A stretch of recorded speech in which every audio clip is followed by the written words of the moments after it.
Yan can be semu, minimum me jina me who has a moto too. Babe pake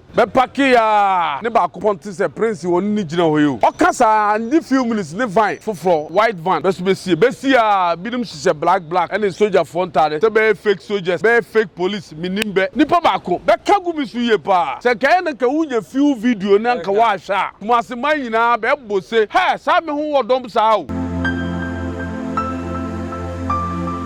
Okay, we say mama kwa ba mra ahenkan TV. Me di any MC for na.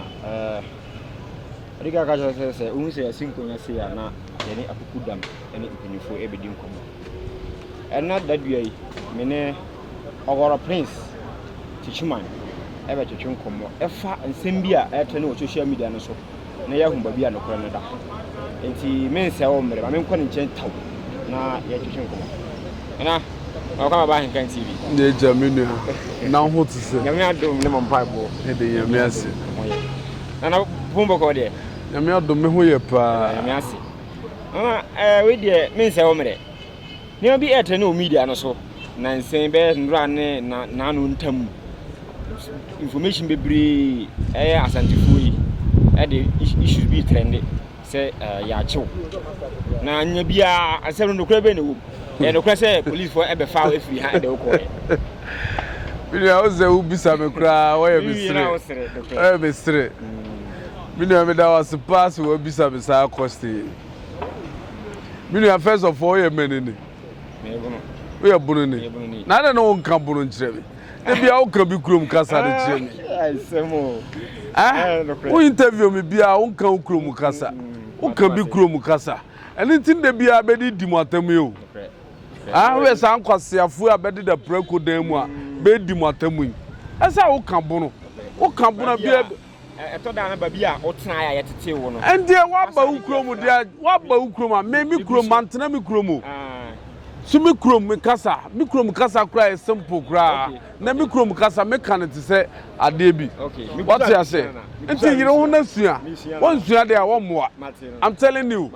because ohwe ye kasa ye kan mu piesie anything ye timi ye de sai aka mu piesie anything ye timi ye de ye boy ho sambara ne sa ene ne kukumasefo yi eye be ya upekura won ti obesu ohun so me aka mu piesie ene be wi me ne ohunu mi ohun said that dey bi da me nsa dabi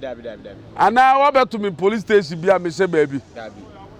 me ne asema wo bisa me why me de pa last year asem osha kumase hene wo be sia konkuransan ne nkrofo bi abehu fifiafi bebe gina ha se du ne nkura bi be de be ma bi ani krom a ne mema so ko kirebe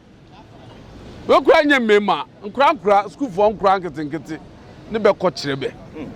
ne be hunu se ampa nkura wo krom a bani edene on chansi kumase hene wonya kwan a okwaya wo bai obedu Techiman na saa nkura ya babo ba no ne be de be ma ne ntwam ne nkura tuatua obeso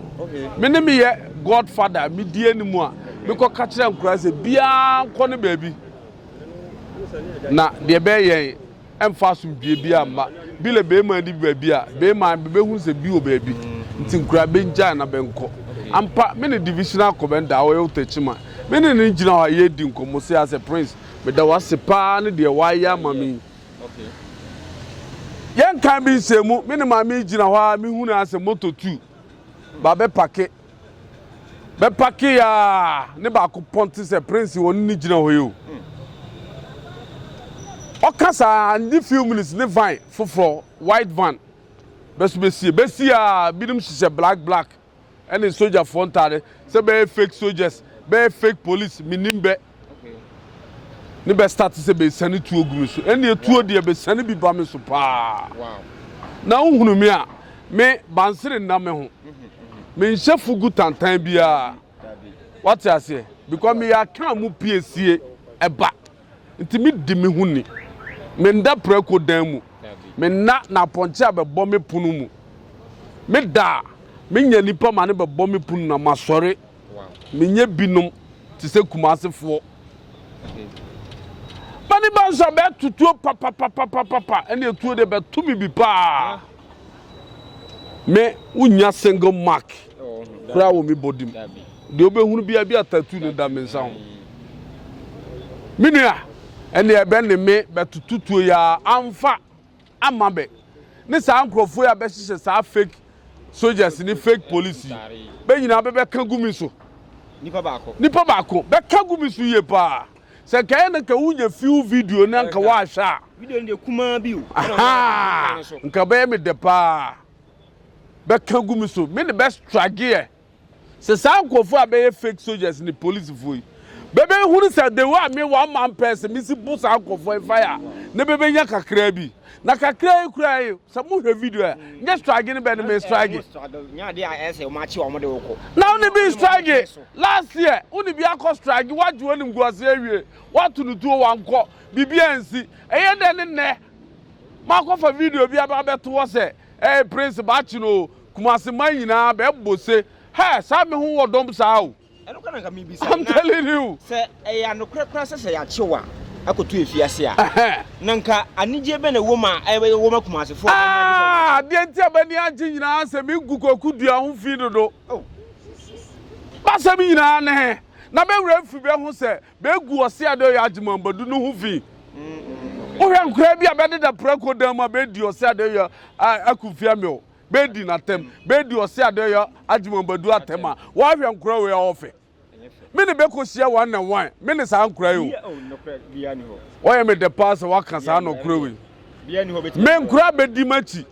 se bia wole wo kumase a wole wo kontokwa abo kwakudua se bitim de no ho compare me seconds ne me nkra ko be da ni nyame ase sa kra ya okofa sa video betu be de be frɛ ne se akokora hinu se mrantre hinu so ofiro obi a wanu nkoke sa aye junkie why a junkie so akọ for short video on the back bi the preko demu be de be frɛ ni ti wo se mene on the kra de o the rag abede people for me no de aye we ahem pen o wi o de apepa nanim na preko we no be kama sama wonya me yo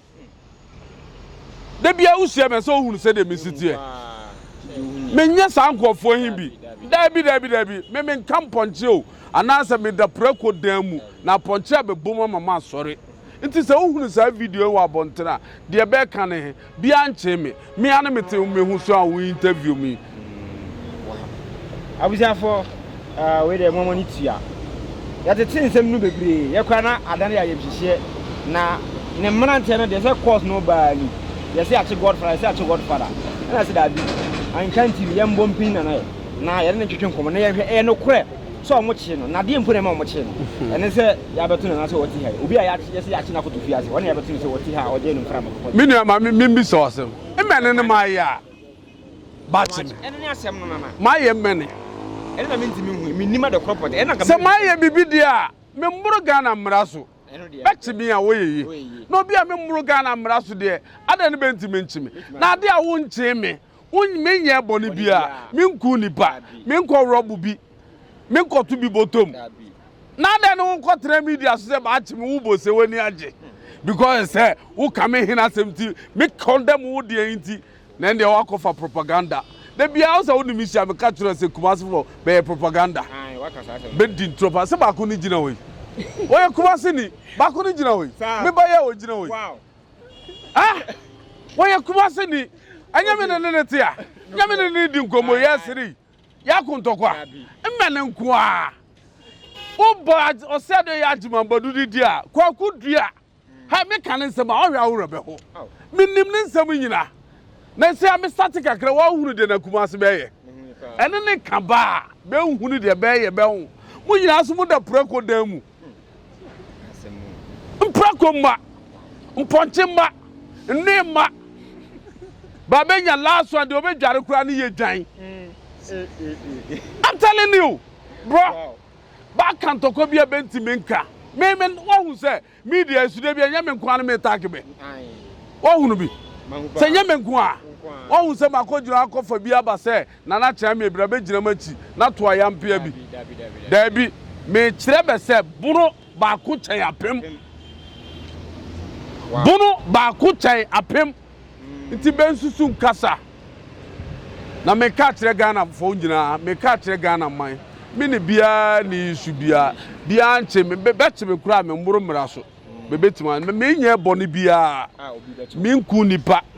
me nkodi awu bia me ntu bia botom na bia ba beche me nti amum bisa be se mmene ne prince why ya ba beche no be video be de to nyina ye video what you say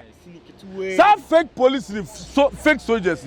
me ma bu be fine pa ma bu be ye wo the video kitwa bi ni munya hwe o video ne kitwa bi enuru 1 minute kra there some seconds enti me stress nkokura for hino se mrante hino se kom de na omra mema na aduani adi on na busuafo be nya aduani ni a mema be bi because be da prako dan mu wow be ho kire be enti me srebe me ka kire be won sa ba prako se ti wo sa mane so wo madidi ame nana asantefo omote se wa ba bonti e ka se eye buru champim de du akwa ono ne akan pesi na omu yawu e de important ne wo sa akan pesi no ho amon pese ombeti asamo nyina ne se be frɛ be ho mane be frɛ be ho ken okay Ghana so ken bi eni ha se ne ka wo pe ken a nko ne ya kan mu pesi ono ye ken because akan bi abezi ni so ko ne ya kan mu pesi a ye be ka cho so wo ye ken it is all kasa akan mu pesi a na be wu ade so be si ni so ufiri ba bia ufiri ba bia tumbutu awo bai ninsam no be sie no mo ba bi trae ada ne na wo be ye dwane ahantan e de akira akan mu pesi ene ne kumba aye be yayi na bia me ya bakan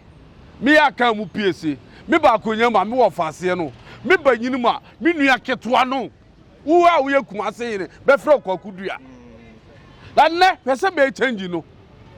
kwakudua ni nua ketoa no ose ade ye kumfia me kwakudua no fase no ose ade ye kumfia me be se ya mamre change amamre ade enso wonte sa utwe mu tan ukosoro ba fom ekoka betere wo ye de awura ne he no ose ade ye kumfia me obro champim de du akwa aka mu piese mi rajo piao be ne mawo ene ne be wu a be hu ne de be ye be hu a be to ayampia kese nti se obisa me a wọ́n kakra metimi aka kire oni me da se pa na afi we ye be kọ bono den na wo ekafa ho fi se akwa bono nkambom ade den na wo ekafa me kọ bono na ho afi we me da wano ase de me ka kire abonfo nyina se bia nka no ho mom because we are first ye page me kọ bono no ojigu fom okay oti ase ne abonfo hunu se be nyina be ye baako be kan be ho abum na banko ye nkofo bi nso obaye mama ye kura bia ba bia soso ma me starting free hwe nkuransa hwe Techiman hwe brekum hwe sunwane hwe doma hwe wonchi hwe sampa na wo de woto a no wasore de a no ye me de me siri kuransa wo sore a no waba Techiman na kura bi ase dan 1 2 3 wala ma abo man he no wajimi unim yansa wo ye idiot okura be ye osase ba abo man he no wo mane wo akura a wo so wajimi unim yansa woto a be soso we so unya usika kakra wo kwa na ba ko woro mpaboa no ntuma nyina na ba age afa na ba o kire se sa de ma na o ye no o de piasumdwe ebi ni se o ko ka boko ne e boko to kwa ho asemi media asemo nka menka na wa no akofa ba nti menya aka me pacho hwetu obodom ano ha ya dan 1 2 3 bi be pasumdwe e be ba ho kofuman dan 1 2 3 bi asumdwe ne kota no so kowe ho ya asumdwe ne ko boma uni ba bia boma se uni mo o pasumdwe ne kura de o tamawo kura e kumi ne se wa duru sunwane wa du fie pre wa du nsu atre wa du nchira bra kwa kudia pasumdwe ni wo ye hina wo pasumdwe hina wo pasumdwe ni dabi oboa wo dada mo nkontompo wo ye be ma de no won fasumdwe ya nkoboko no wankoka no ko tra na himfie no hwina nkofo e wo kumase asumdwe bia ni nti ne ba hu ne se aborofo ba ka be ho bom aye baako se mekoboro apo festival bia baby ene ne kumba aye be ye nti wo de titimu bi eba abeshem sa abunu fo kra ha wo ko be ncha be mboa bebe yiwo afiri ndi ekeka ho nti so ohun se ye mekọ bunu a nkamum a ye baako na ayira sunwane we ne hene ye nyina ya ka bomu a ya be ye baako a ye de mekọ bunu ekoso nti mesre bia se mekọ bunu bia mfa no nsem bunu ni ba bia ma bio no ba bia nyine ho emfirim na ye mfa ye ntoma pamfiri a ewo bunu mamu medawa no ase pa sana o kasa mekọ bunu akoye nkamum ade a obi amfa ne ho nhyem na nsenya na Asante for so ye Ashanti first. I look at them and say that no Kenyan and I feel kind of makasada. Oh, and say, Omusia man. What's also young what time? What's so young what time? We can croak as I can see my boy back and be who boy. Now, no suffering Asante one way. And no suffering. What about that? One cast out to Unia Mamere. Unia mamre ne on se usu bi propaganda wa ko for bibia ba se Asante first wo free he be huri asem akamu abo mekọ bunu nti be wia be ho be yese Asante mekọ Asante be ko be ni ne bese ni be ko nyami ni tua be ka san on se kuma se fo nyami tua be ka ba hemfo akese be wu wa hunu bi wo bunu mamu de ni ma se bebe ye propaganda na be de ba be say wotu onkohwe wo se de ye kumfia me na ewi onkohwe se do ma hene na ewi na kura bet media so se wo se de ye ajuma badu doctor why you wanted da be pedachi no we wonye shame be IQ e wo form be IQ wo form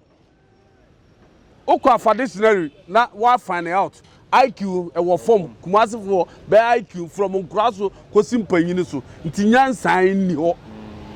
ti be kasa raw na ba kasa rough ni tiri ba ko fasade ya beto se ye be ko Asante se be ko utiri no na papa so wow na ye de adwuma de no ba wie enche na no won semfo mi no be mpem dikato abrante bi ba out e be ye video se eye osiade ajimambadu edi Kofi Adoma wani na ni no edi kopeja orunahini na mo ye abonofo a munim de eko e wa grounds asem no kure be ne wo bra oye be de pa na no be bisa me sa question ni na wo so be bisa me mpa cho Kofi Adoma woni ne wan oye journalist oye mene wo Ghana oye sentweni oye de woni oya ne wo de nkofo ma sresreska na wo de bi ba sresreska na wo so de woni bo a ene de bi ni aye woni ne hwan Kofi Adoma woni o se do ya ajumabadu doctor ajumabadu do ma hene hwa konya kese we ya wote sui wote black stools wo Kofi Adoma bi akomode no wa kwaji ba waji bi hire filism what do you mean? What catch me say I only need the sacrifice. Na ya peja kunya. Na kunya kase we what we. We as bi anima kunya. Na Kofi Adoma ono brabe no wabo we as ya ye de nani koye bibi. Me catch us be IQ wo form. Nyansan ni wo akoye wo kase wanum red. Bibi bia be de friend red se be kurom na efiri ba. Nti nyansan ni wo okasa bububu wo hwe na interview so a me catch ro me Wajimi nyansan ni wo wanya adwuma owie so waka mi bi say up to this year na waka adwuma badu ato form me sha wonkom bi me tena wo red wo machine so aka kire up to this year ne ma me beko ne papa beko ne nana beko wono ade wontimi nante kura biem sa brante me ka kire akonya kese hwe ye man nyina mu boture twa enwosia asuota na twa enwosia apepe twa enwosia tomkremo twa enwosia abosuma kese nyina wo ye kura mu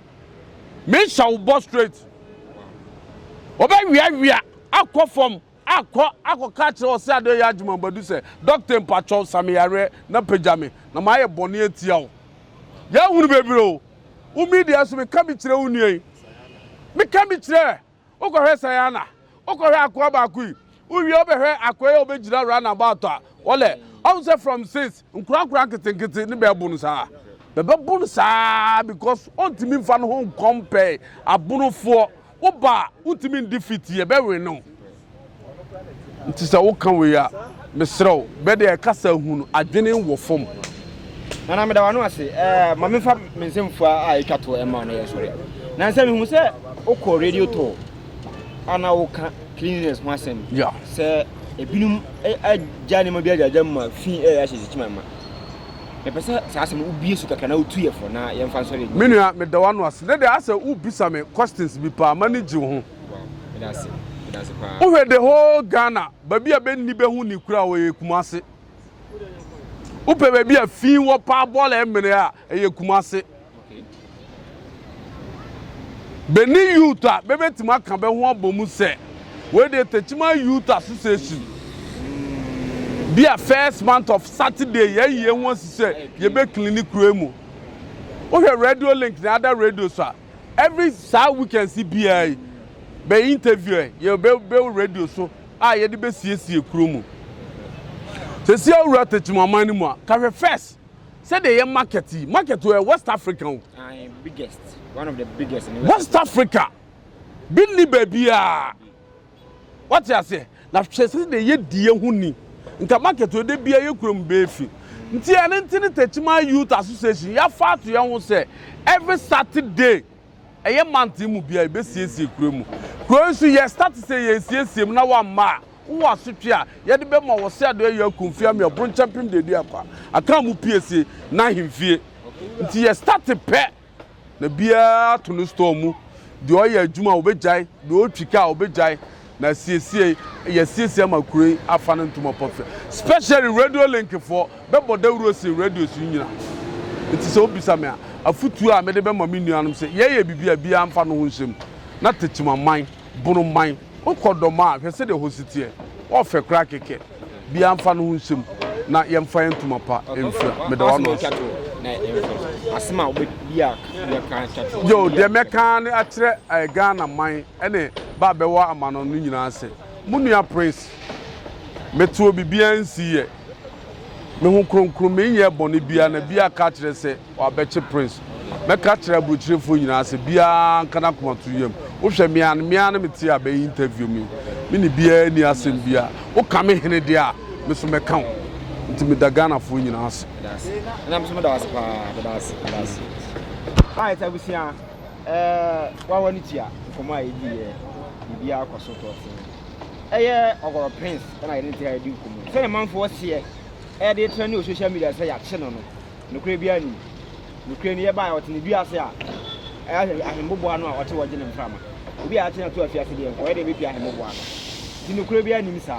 eno na ye ba se ni be asi nkonya adi nkomo enti me da se woje bre ehwe eduma di se we your first time abo mo da so be subscribe na wa share ama afofo na afofo so ensanka me da se me wadi jam di ni MC4 Uno East Techiman man Ghana man yene mu be digwa Day by day enterprise. Yasaswaba.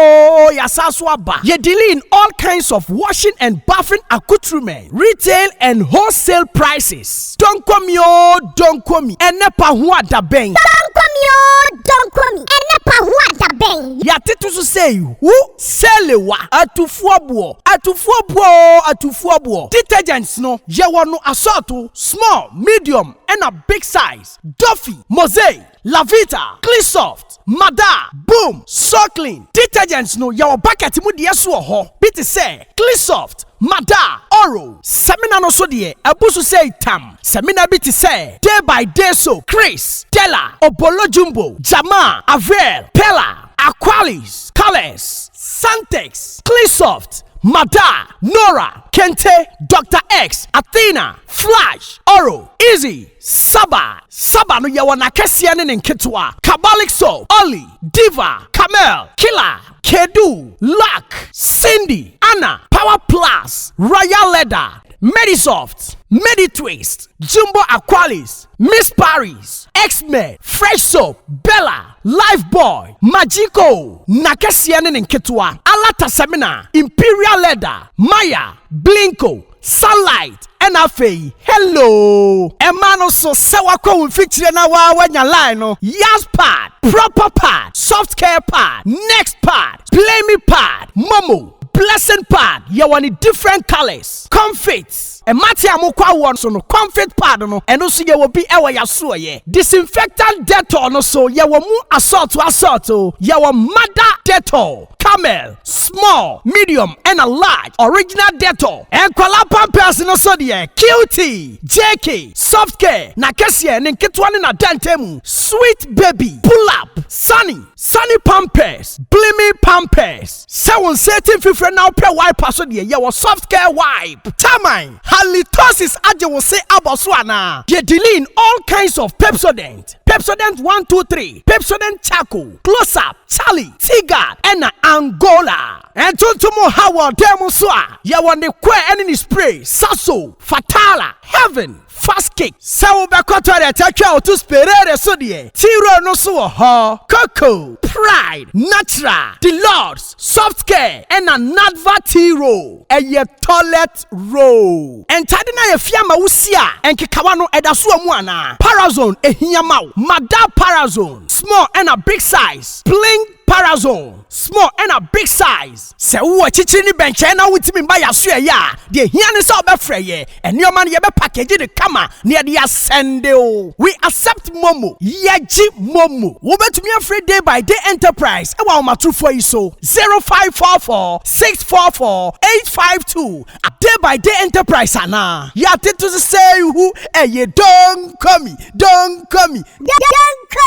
Otumfuo. Hwehwe day by day enterprise e wa Techiman Sunyan station abronsan na e wo akire ho pe no day by day so ye kankra Otumfuo day by day enterprise can do spirit day by day so and never want that Otumfuo every day different